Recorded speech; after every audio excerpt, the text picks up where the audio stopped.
Chapter 6. May Bible po kayo, merong iPad, merong iPhone, merong Samsung, BlackBerry, ano man hong nandyan. Buksan nyo ang inyong Bible, pindutin ninyo, iswipe ninyo. Huwag nyo nang ibabagsak, no? Deuteronomy chapter 6. And as you are opening your Bible there, hirap pala itong gantong trabaho, no? Ayan, hawakan ko muna to. Ayan. Bigyan ko lang hukay ng konting background dito sa Deuteronomy. Alam niyo po, itong mga Israelita, hindi kagaya natin. Okay? Sila matigas ang ulo. Tayo, hindi, no? Di ba, Pastor, no? Lahat dito matigas ang ulo, no? At mababait ho kayong lahat, masunurin. Pero itong mga Israelita, nung panahon ng naalala sa Red Sea, di ba? Pinrovide ng Panginoon lahat ng pangangailangan. Itong mga Israelita, talagang makita ninyo yung katigasan ng puso nila, di ba? They were delivered by the Lord from Egypt, di ba? From Egypt with a mighty hand, and then through the Red Sea, di ba? Pinart yung Red Sea, and then through the wilderness. For 40 years, nandun sila sa wilderness, paikot-ikot sila na what should have been just a few weeks or few days journey, ay naging years. Imagine, years of going out of the desert, and because of, alam ko, pinreach ko itong part na to sa worship service, because of unbelief. Sapagkat hindi sila nanampalataya sa ating Panginoon. They failed to follow the Lord. They failed to believe, have faith in the Lord. Kaya ano nangyari? All of the people, of the Israelites, dun sa wilderness, they all perished except for two people. Diba?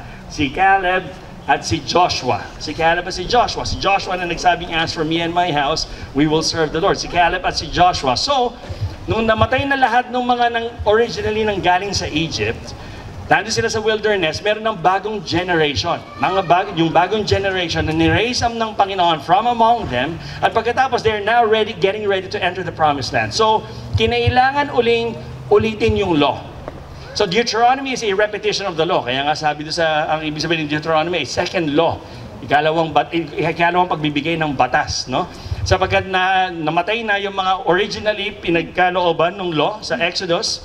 So ngayon naman, sinabi ng Panginoon, okay, this is a new generation, I would again give that law. So ito ang i-deliver nyo sa kanila. So yung po ang background nito in Deuteronomy chapter 6. They were getting ready to enter the promised land, but the Lord had to prepare their hearts first.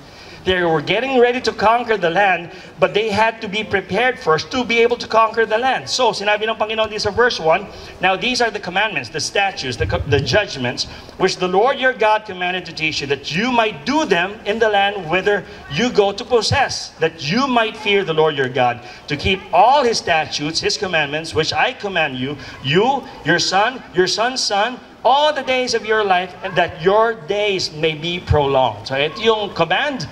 At ito rin naman po yung promise.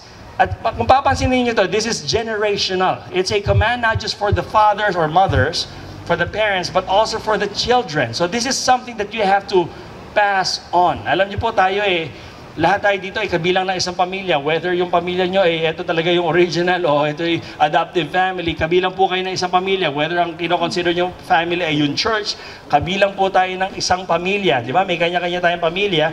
And sa mga magulang sa pamilya, ang pinaka nakakataba ng puso. Bawal yun, no? Kasi baka takihin ng puso. No? Pero nakakataba ng puso ay nakikita nyo yung mga anak ninyo naglilingkod rin sa Panginoon. Di ba? Yun na lang. Kung wag muna ako mamamatay. Pero pwede na. No? Pag nakita mo ang mga anak mo ay naglilingkod sa Panginoon ng matapat, na nagtatapat sa Panginoon, ay pwede na. Masaya ka na.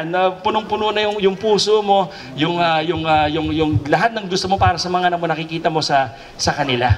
Diba? Yun ang gusto natin. We want to pass on the baton to our children. Sabi nga ni Pastor kagabi no, na Pastor Benji kagabi na yung passing on of the baton. So we want to pass on the baton to our children. At eto rin po ang ginagawa ng mga Israelites, ng Jews, sa kanilang mga anak. Sinabi ni Moses, okay, it's your turn to pass on the baton to your children.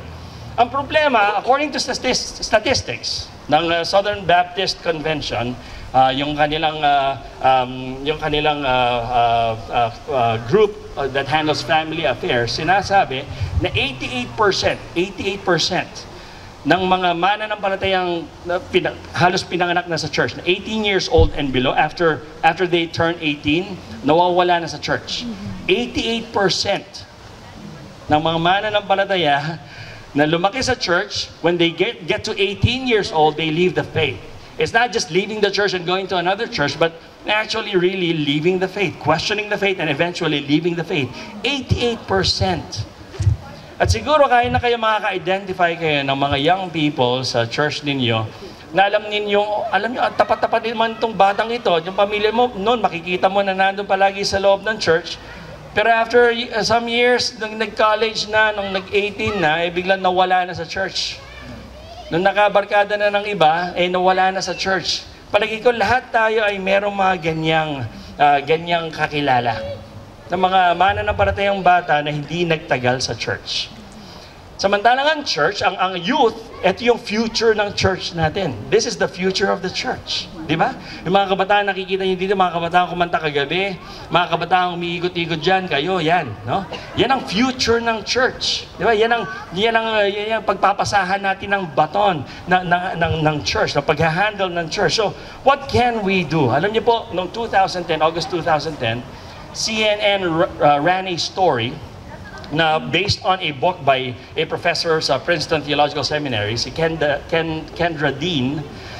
Sabi niya, yung book niya po is entitled Almost Christian. Almost Christian. Ito po sinabi niya that North American teenagers are embracing what people call, or what she calls, moralistic therapeutic deism. Parang hirap yatang ulit-ulitin nyo, no? Pero moralistic therapeutic deism. Ano ibig sabihin nun? It's a watered-down kind of Christianity where it's more of a feel-good Christianity. It's moralistic, okay, you have to be good because it makes you feel good to be good. Okay? Moralistic therapeutic deism. Na yan ang natatransfer sa marami mga kabataan yan. Ito yung sinabi niya, pinaliwanag niya doon. It's about a watered-down faith that portrays God as a divine therapist whose chief goal is to boost people's self-esteem.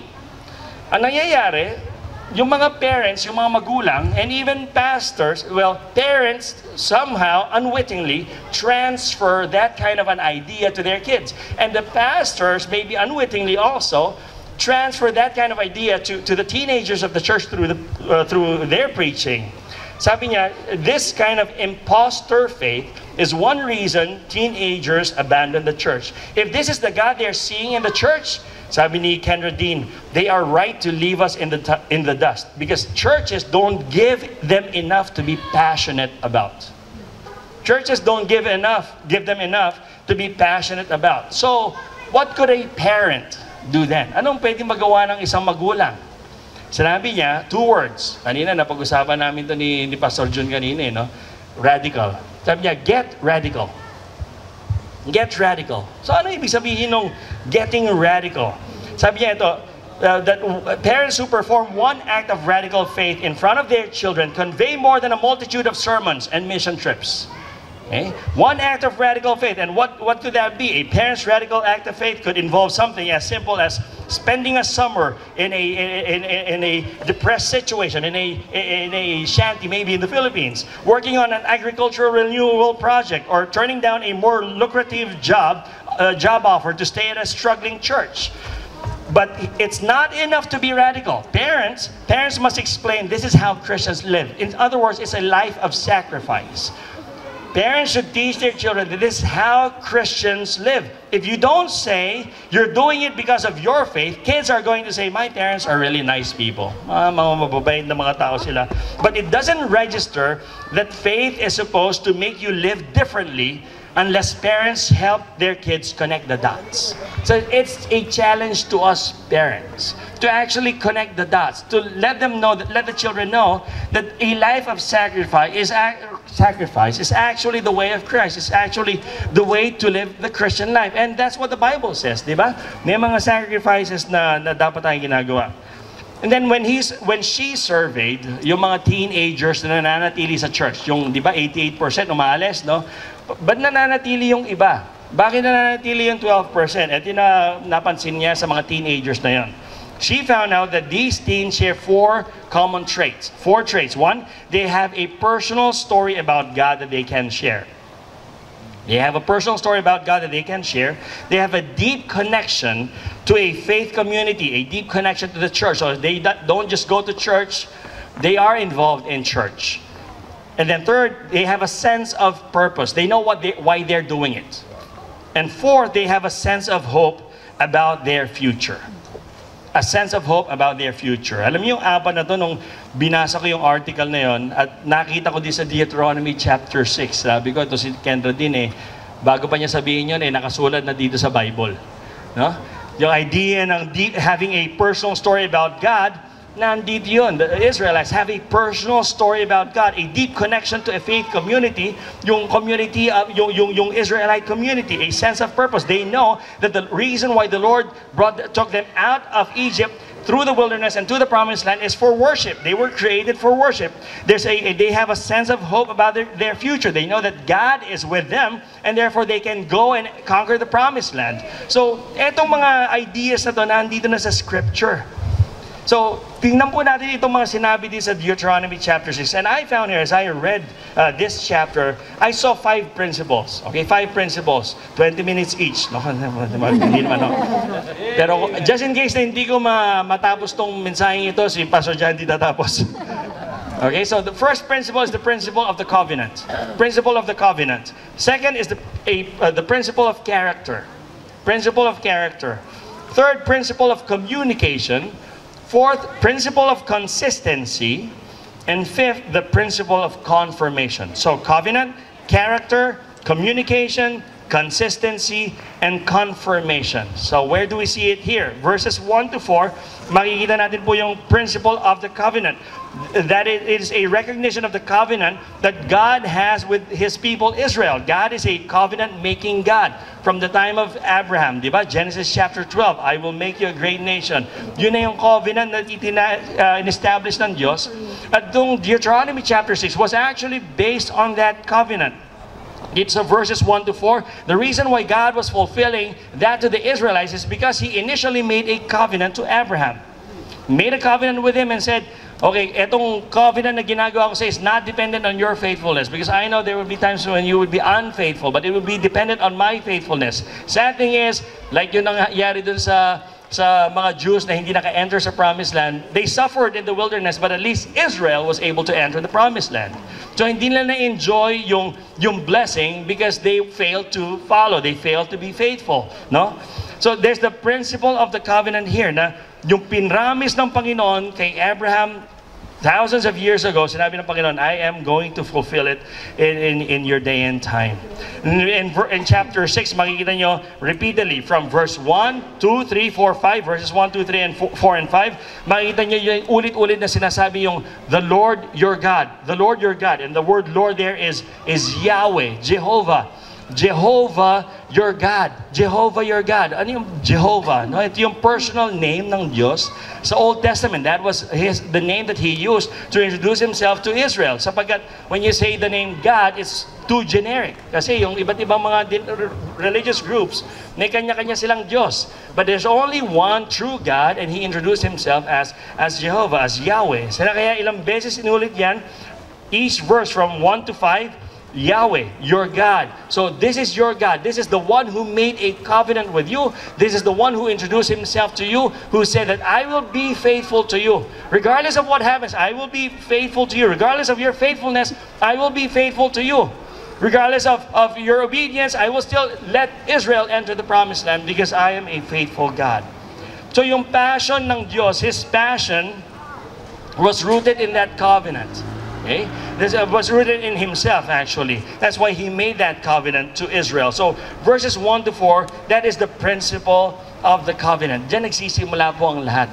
And it's the same thing with family. Yung kaninang binasa natin sa verse 1, makikita nyo dito, and verse 2, makikita nyo dito that it's generational. It's something that you transfer to your kids. In the same manner, I wonder if we have made a covenant with God to take care of our family the way God intends it to happen in our family. I wonder if we have made that covenant with God and we're saying na oo nga, no, pati sa mga anak ko, they know the covenant that we have made with God. Meron kaya tayong ganong intentionality na sinasabi natin, Panginoon, yes, you've placed me here, you placed us here as parents of this family, and we will follow your word. We will teach our kids to follow your word, and this is a covenant that we make as a family. Yung theme verse, as for me and my house, we will serve. That's a covenant statement.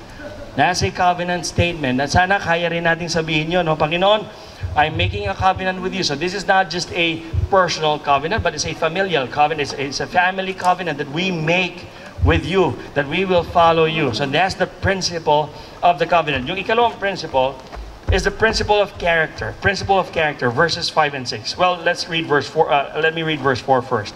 Hear, O Israel, the Lord our God is one Lord. Ito yung Shema, yung hear. No? Ito yung paborito ng mga Hudyo. No? The Lord our God is one Lord, and that's why you shall love the Lord your God with all your heart. The premise is, doon na kaya Pastor Arnel, yung mga ganyang statement. The premise is, the Lord our God is one Lord. Okay? Walang katulad ng Diyos. Walang ibang katulad ang Panginoon. And therefore, you love Him with all your heart. That's why you love Him with all your heart. Hindi ko alam kung nasabi ko na sa inyo na yung tungkol sa walang katulad. Na-in-love ka na ba? Oo, talaga. Ito na naman si Malcolm kasi nakita ko dito sa kaliwa ko lapit mo na naman sa akin. Meron akong lumalayo sa akin. Si Malcolm, lumayo na tuloy sa akin. Lalapit ako sa'yo ngayon. Ako sabi kita, alam mo Malcolm, meron akong kinakounsel na isang kabataan dun sa church namin. Kinakounselan ko siya, sabi ko, umiiyak siya sa akin talaga, sorry. Dahil biniguro siya ng isang babae.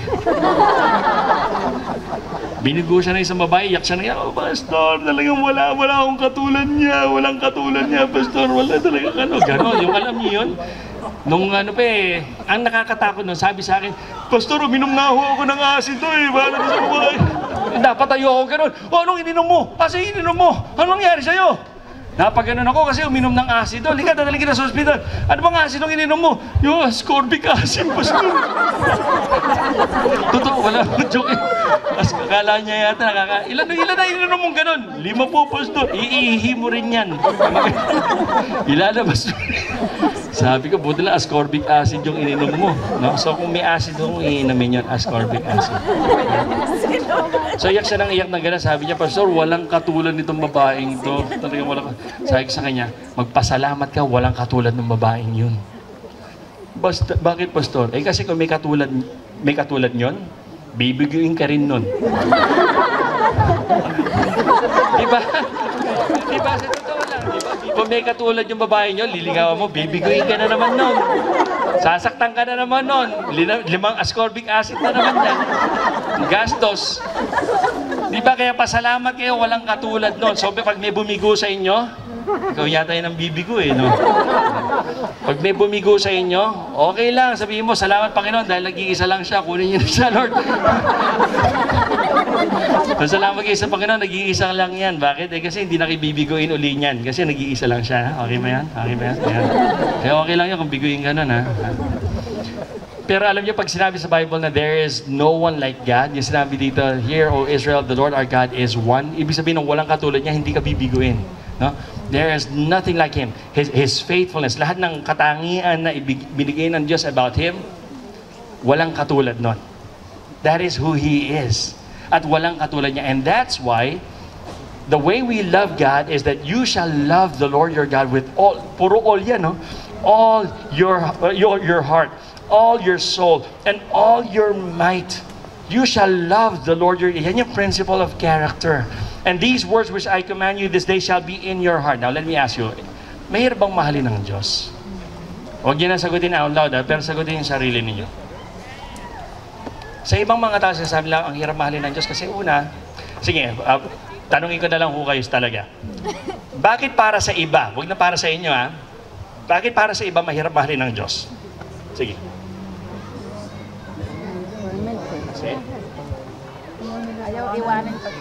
Ayaw iwanan yung pagkakasala nila, no? Ayan, ayaw iwanan yung pagkakasala. Ano pa? Ayan. Si Annalyn, Annalyn, bakit? Minor decision to, kaya Annalyn, sumagot ka. Minor decision. Hindi maiwanan ng world, hindi maiwanan ng pagkakasala. Ha? Ano pa? Bakit? Maraming requirement. When they ask prayer, God will answer their prayer. Hindi sinagot yung panalangin, no? Kaya parang obligado ang Diyos na sumagot sa'yo, no? Ano pa, Panginoon? Pinanginoon mo pa, no? Tapos sagutin mo ako, no? Gano'n. Oh, ready, ano? One-on-one mamaya.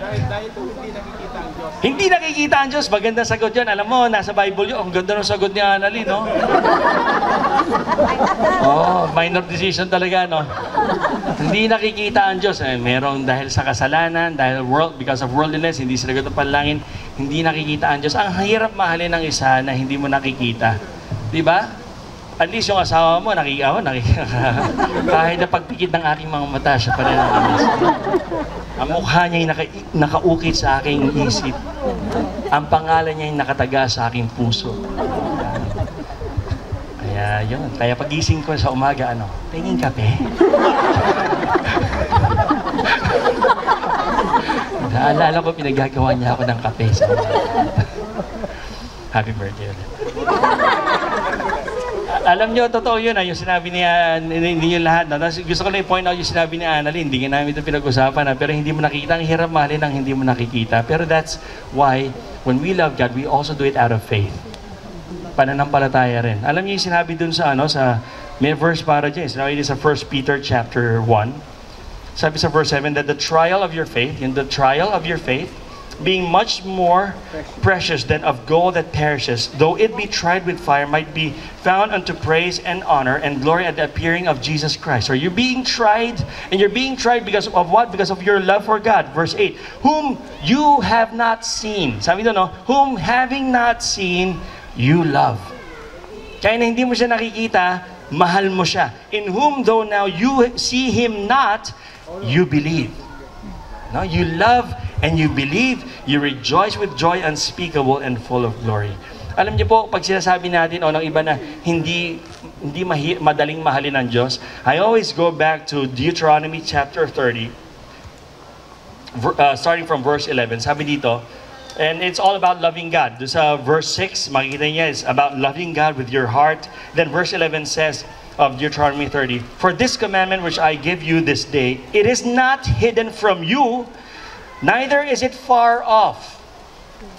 It is not in heaven that you should say, who shall go up for us to heaven and bring it unto us that we may hear it and do it? Neither is it beyond the sea that you should say, who shall go over the sea for us and bring it unto us that we may hear it and do it? But the word is very near unto you, in your heart, in your mouth, in your heart, that you may do it. See, I have set before you this day life and good, death and evil. So if you choose to love God, it's about choosing life, choosing good. And it's not difficult according to Deuteronomy chapter 30. Sabi doon, hindi mahirap yung inuutos sa atin na mahalin ang ating Panginoon. Minsan lang masyado tayong concrete people. No? We want to feel things. We want to see things. But through the eyes of faith, we can love the Lord. Now notice what it says in verse 5, going to Deuteronomy chapter 6. You shall love the Lord. It's both a command and a promise, actually. It's a command and a promise. You shall love the Lord. Yun yung dalawang implication nun. It's both a command and a promise. It's a command. You shall love the Lord. Ngayon, gawin natin mas practical ng konti, no? Pwede mo mag-iutos na mahalin mo yung isang tao. Kanyari sabihin ko, oy, mahalin mo ako, ha? Parang di ba sige na nga. Napilitan yung gano'n, di ba? Parang hindi maganda yung nadating, no? Pag utos na, mamahalin mo ko. Hindi naman ako na-personal anak, no? Pero mamahalin mo sila. Mahal mo si daddy, di ba? Di ba? Mahirap yata, di ba? Hindi gano'n, di ba? Parang walang pusong kasama pag inuutos sa'yo. Pero isang nakita ko dyan, that love is not just a feeling, it's primarily a choice. You choose to love God. Love is a choice. That's why it's commanded, because you choose to love God. Mamahalin ko ang Diyos. It's a choice. No? Na ibinigay po sa atin, sabi nga sa Deuteronomy 30, see, I have set before you life and death, good and evil. Choose life, sabi sa Deuteronomy. No? So love is a choice. So nung inutos natin doon, we can choose to love God, but it's a command, but it's also a promise. You shall love the Lord, which means it's guaranteed. So makikita niyo po dito yung ano yung participation natin sa pagmamahal natin sa Diyos at yun namang pag-ibig ng Diyos that overpowers us. 'Di ba? Sabi na we love him because he first loved us. He first loved us. And that's why we love Him. So, kung nakita na, kung nakakapag-focus lang tayo sa pagmamahal natin sa Diyos, lalong lumalalim, at nakita na yung pagmamahal ng Diyos sa atin, lalong lumalalim ang pagmamahal natin sa Diyos. That's the principle of character. So, which means, hindi talaga ganun kahirap na mahalin ng Panginoon sapagkat minahal niya na tayo. We would only focus on what God has done for us and then what God has blessed us with, then we can indeed choose to love God and see more and make our love even deeper with God sapagkat minahal niya tayo ng higit sa lahat. You shall love the Lord your God with all your heart, with all your soul, with all your might. Ang dami ko pa akong gustong sabihin dyan, pero wala tayong panahon. Si Pastor John D. next dito eh. Yung third principle, the principle of communication. The principle of communication. Sinabi sa verse 7, you shall teach them. Ito, ituturo mo sa mga anak mo. You shall teach them diligently to your children. Shall talk of them. What shall you talk about?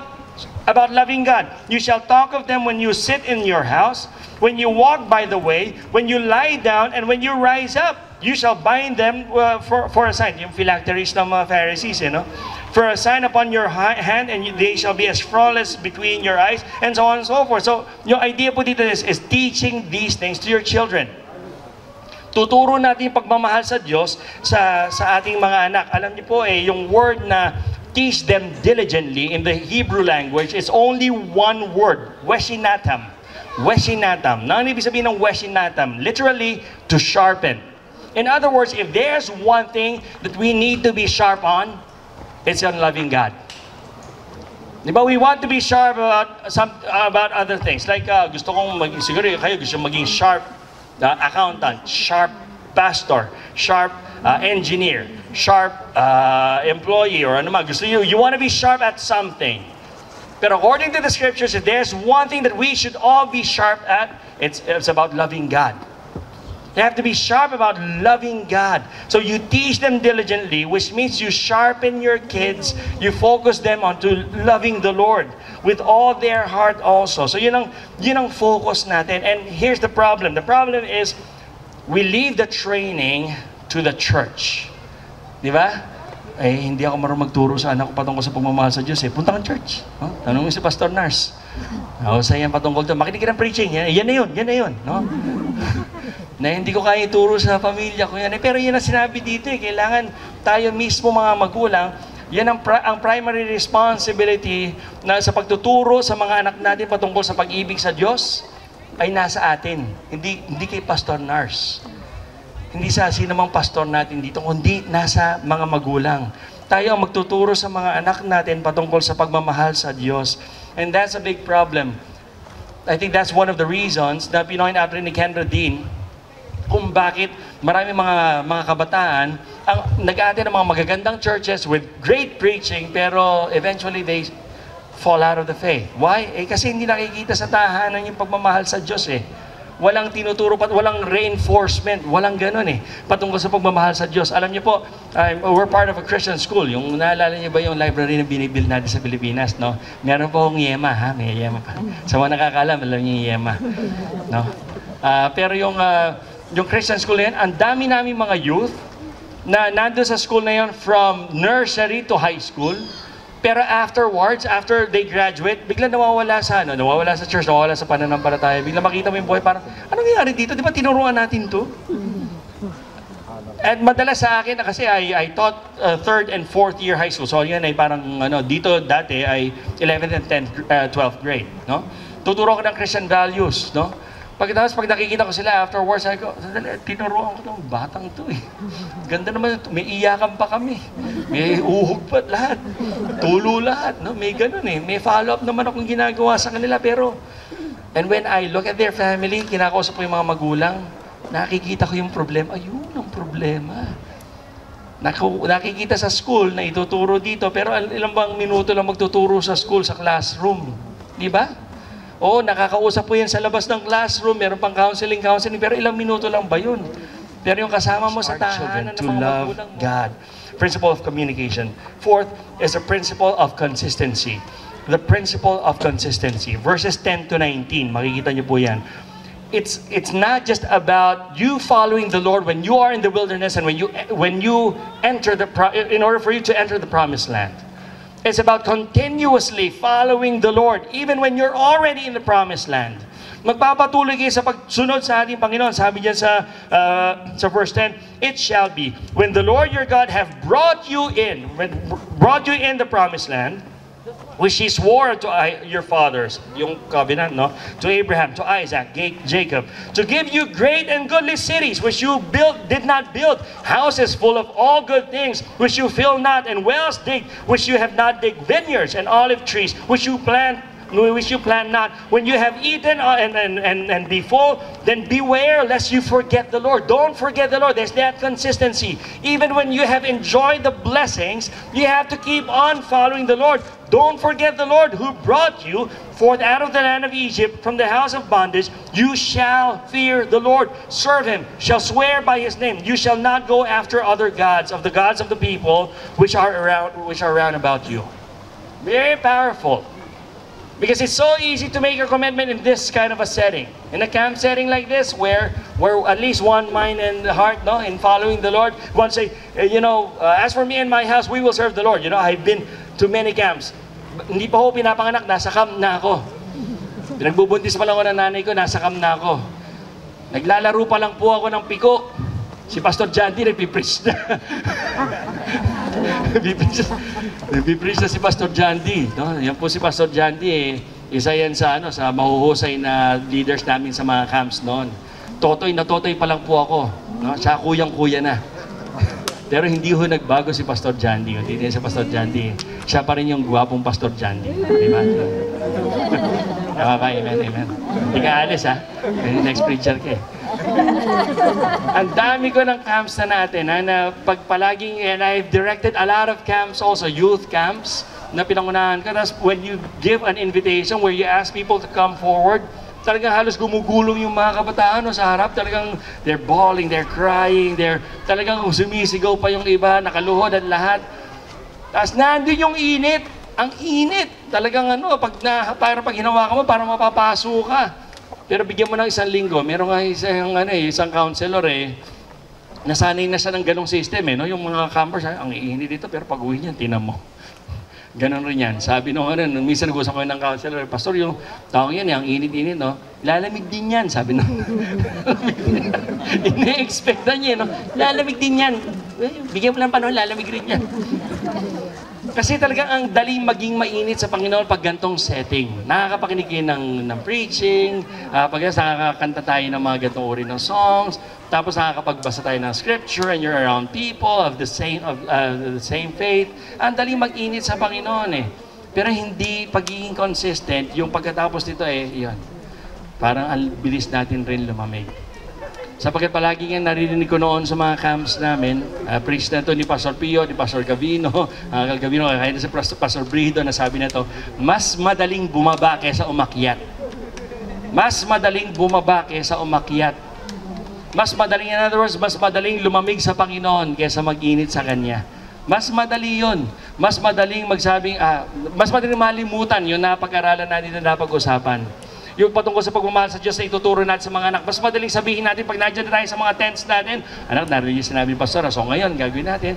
Yan ang focus natin, pag-ibig sa Diyos. Mas madaling gawin yan dito, pero pagkatapos sa bahay, ilang linggo lang, nakalimutan na natin na kailangan pala. We have to teach them diligently. We have to sharpen our kids into loving the Lord. Yung principle of consistency, that when the Lord has blessed you, don't forget Him. Sa inyong mga taga dito sa Canada, nakikita ko kung paano kayo pinagpala ng Panginoon. At salamat sa Panginoon sapagkat sa marami sa inyo, at least sa mga nakilala ko dito, patuloy yung init niya sa paglilingkod sa Panginoon. Pero nakakalungkot, meron mga Pilipino akong kakilala doon sa ibang mga napuntahan naming lugar, na makikita mo talagang ang gaganda ng mga bahay rin nila, kagaya ng mga bahay nyo rin dito, ang gaganda, tapos ang dadami rin mga sasakyan nila, kagaya ng marami rin sa inyo dito, ang gaganda ng bahay, ang dadami ng sasakyan, na sobrang ganda ng bahay, sobrang dami ng sasakyan. Pagising sa umaga, hindi mo na alam kung gagamitin sasakyan, di ba? Tabang kaliwa, kanan, gitna, o ano man, di ba? Hindi na alam kung anong gagamitin sasakyan. Sa bahay, pag Sa bahay, pag hinahanap yung asawa, sa sobrang laki ng bahay, dahil tatawagin ko na lang yung misis ko, hello, nasaan ka ba? Anong kwarto ka? Sobrang laki ng bahay. Pinagpala ng Panginoon, pagkatapos pagdating dito, na-enjoy yung blessing ng Panginoon, nakakalimot. Sa Pilipinas talaga, sobrang init sa paglilingkod sa Panginoon, pero pagdating sa North America, nakakalimot na. Nakapag-focus na sa blessing, pero nakakalimutan yung nagbibigay ng blessing. Salamat sa Panginoon, sapagkat dito nakikita ko sa mga pinuntahan ko mga bahay yung mga pinupuntahan ko, pinagpala kayo ng Panginoon, pero nandun pa rin yung init nyo sa paglilingkod sa Panginoon. So keep that up. The principle of consistency. And finally, the principle of confirmation. Principle of confirmation. From verses 20 to 25. It says there, when your son asks you in time to come, saying, what do these testimonies mean? These statutes, these judgments, itong mga utos na to, what do they mean? Which the Lord our God has commanded you. Then you shall say, papaliwanag mo sa nila, history to, history. Paborito ni Pastor June, history. We were Pharaoh's bondmen in Egypt, and the Lord brought us out of Egypt with a mighty hand, and the Lord showed signs and wonders, great and sore, upon Egypt, upon Pharaoh, and upon all his household, before our eyes, and he brought us out from thence. And kwento niya yung, i-relay niyo yung history. Ano ibig sabihin itong mga utos na ito? Ba't ang daming utos? Ang daming pinapagawa sa atin? Because the Lord has been good, because the Lord has been faithful. And the reason why we're enjoying this is because of the faithfulness of our God. And therefore, that's why we love Him. That's why we teach you to love Him. Because God has been faithful. It shall be our righteousness if we observe to do all these commandments before the Lord our God, as He has commanded us. That's the principle of confirmation. When your children ask you, "Ba't tayo pumupunta sa church?" Alam niyo po yung sa Pilipinas, ang church po namin sa Pilipinas ay umaga, hapon, gabi. Alam nila Ate Joy yan Umaga, hapon, gabi. Merong umaga service, minsan dalawa. May Sunday school doon. Pagkatapos sa hapon, meron youth fellowship. Iba't iba. Pagkatapos sa gabi, meron pa. Kanya-kanyang kultura naman yan. Pero kasi kami, babalik sa Pilipinas. Amen. Amen. Babalik ko kami sa Pilipinas sa isang taon. Lord willing, pagkatapos na kami pag-aaral, babalik kami sa Pilipinas at excited na ho yung mga bata. Excited sila magbakasyon sa Pilipinas. Tapos babalik rin dito. Sabi, babakasyon na tayo sa Pilipinas, daddy tapos babalik rin dito agad. Babalik rin tayo dito para babalik ulit doon. Sabi niya, doon sa Pilipinas, gano'n ang services maraming gano'n. So sabi namin, sa aming mag-asawa, sabi ko, kung tayo magsa-service lang dito sa Amerika sa umaga, pag sa umaga lang, pag-uwi natin Pilipinas, magtatanong mga anak natin, ba't buong araw tayo nasa church, pati tanghali, nakahiga tayo dito sa mga pews, di ba? Ganun sa atin, Anton, pag inaantok ka, sige, higa ka muna dyan sa loob ng church, doon ka, Kaya sabi ko, uuwi tayo sa Pilipinas, hindi tayo pwedeng masanay ng umaga lang ang service. Alam kong ganun ang kultura dito, mayroong mga ganun ang kultura, and it's not something that we get against you. It's just part of your culture. Pero dahil yung pabalik kami sa Pilipinas, sabi ko, hindi pwedeng masanay yung mga anak natin dito. Ang daling sabihin na, sumabay na lang tayo sa ginagawa ng lahat. Madaling sabihin yung gano'n na lang di ba, sa amin, dahil kahit na babalik tayo, sumabay lang tayo sa... Pero sabi, minor decision to Sabi ng misis ko, siguro may ibang church na mayroong evening service. So naghanap kami ng church na may evening service. 3 ho ang church namin pag linggo. On a normal Sunday, 3 ang church namin pag linggo. Yung umaga, tumutulong kami sa worship service. Nag-lead kami ng worship ni Casey. Si Ivana nagfo-float sa worship service. Ano yan, puti, white church yung first Sunday, first service namin sa umaga. That is, we go to church, we come to church at 8:30 in the morning for the rehearsals, lahat. Pagkatapos 9:30 yung service, 9:30 yung service, tapos na almost 11. 11:30, we go to another church. Na pangalan ng Wheaton Bible Church, kung saan meron silang Filipino Sunday School. Ang laki ng congregation, Filipino congregation. Challenge ako na pwede ba kayo magturo ng Sunday School dito, Pastor? Dahil gusto namin eventually maging congregation. Kaya kasi magtuturo na, pero babalik kami Pilipinas, baka isipin niyo, magpapastor na ako dito. Pero kung mga anak ko tatanungin ninyo, yun na yun. So nagtuturo ako ngayon ng Sunday School doon. 1 hour yun. So 11:15. Pagkatapos, so worship leader, Sunday school teacher. Paggabi naman yung mga anak ko, merong isang magandang children's choir program, yung isang church doon sa malapit sa amin, na sila naman ang involved rin doon sa children's choir program doon. So 3 churches po yan sa loob ng isang araw. Sabi ko, maganda to kasi pag uwi natin Pilipinas, hindi sila maninibago. Kasi ganito na yung ating there's that idea of consistency. We're confirming to them that when we go back, ayan ang lifestyle natin, anak. Yan ang ginagawa natin sa Amerika. Yan ang ginawa natin sa Pilipinas. Yan ang ginagawa natin sa Amerika. Yan ang gagawin natin pag uwi natin sa Pilipinas. Amen. There's that principle of consistency and confirmation. That when our kids ask us, why do we do this? Why do we do this? Well, because it's an opportunity. I tell my kids this every time, and they know this. It's an opportunity. It's always a privilege to serve the Lord. We do this because it's a privilege to serve the Lord, to show the Lord how much we love Him. I'm not telling you to be like me, because kanya-kanya naman tayong pagtawag, but I'm telling you to teach your kids to love the Lord.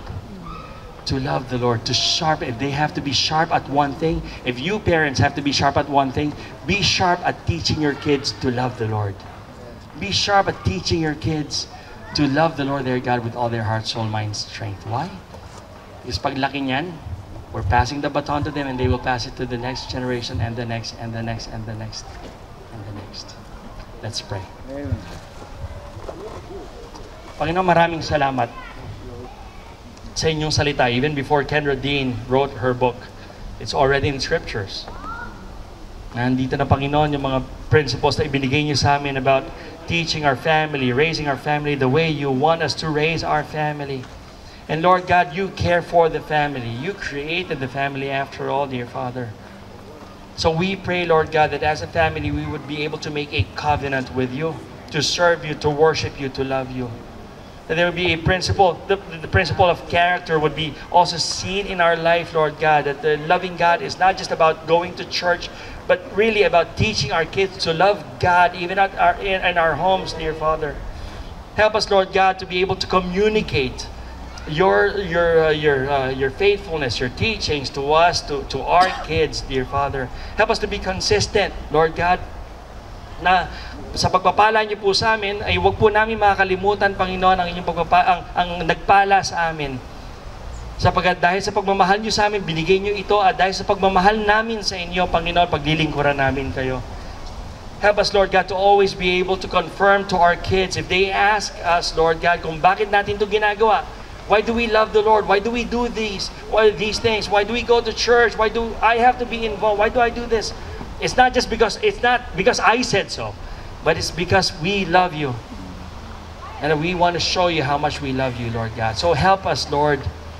Panginoon, you have entrusted us parents, you have entrusted us with our kids. So fragile, so easily guided, especially when they were younger, dear Father. So I pray that you would help us, Lord God. We're not perfect. But Lord God, we want to show them how perfect you are.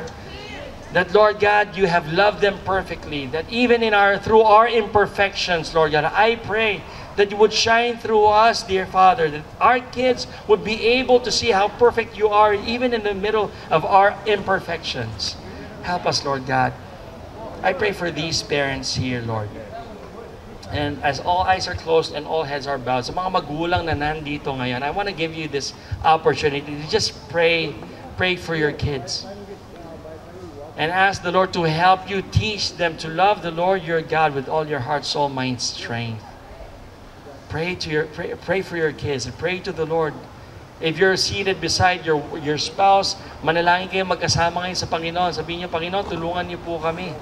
Nagabayan ang aming mga anak sa parang ibig ninyo, Panginoon. Tulungan niyo po kami. Go ahead, pray to the Lord.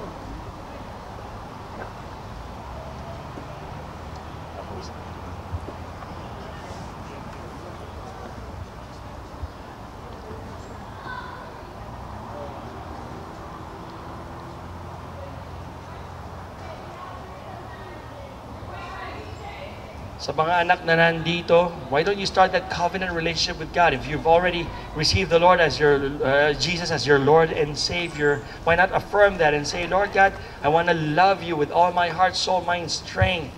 I want to love you because you have loved me. You have been faithful to me and you are faithful to me, dear Father. I want to be faithful to you too. Start that covenant with the Lord and sabihin niyo, Panginoon, I'm making a covenant also with my family that whatever my parents teach me about loving you, I will follow. Go ahead. Lapit natin sa Panginoon yan. And maybe you have unbelieving parents, hindi pa mga mananampalataya, mga magulang o mga anak, na alam niyo, sakit ng puso ninyo. Itong mga anak na ito, yung mga magulang ninyo. Why don't you pray for them? Ilapit niyo sila sa Panginoon ngayong umagang ito.